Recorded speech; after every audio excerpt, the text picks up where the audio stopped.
ससुरा के गरम ना माहौल कीजिए। ससुरा के गरम ना माहौल कीजिए। 70 वाला नंबर बाबा लगे 76 पे कॉल कीजिए। टच वाला फोन बासा जनमा लगे छोटका पे कॉल कीजिए यार।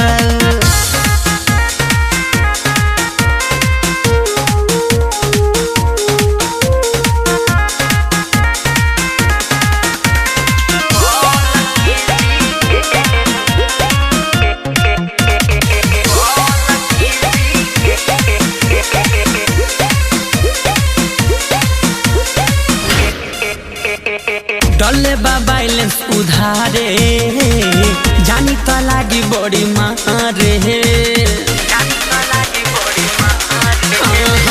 पड़ल बारा तू बेकारे पीछा जानी तो लागी उखाड़े।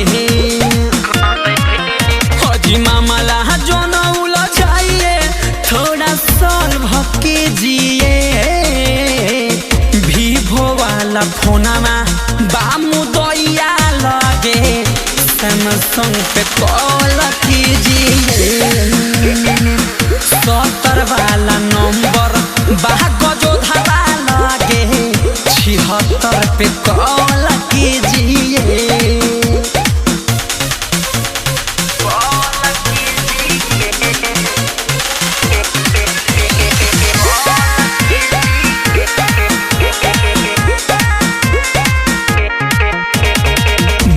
सखी मरदाना बुझाए कलू दीवाना।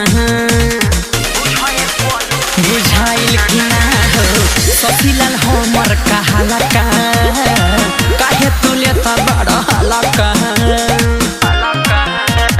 बच्चू बिहारी तना नाम से कॉल कीजिए। बड़का फोनमा दिहनी राजमंगल जी के छोटका पे कॉल कीजिए। 70 वाला नंबर बाहू खेला ना लगे 76 पे कॉल कीजिए। ससुरा के गरम ना माहौल कीजिए। 70 वाला नंबर बाबा लगे 76 पे कॉल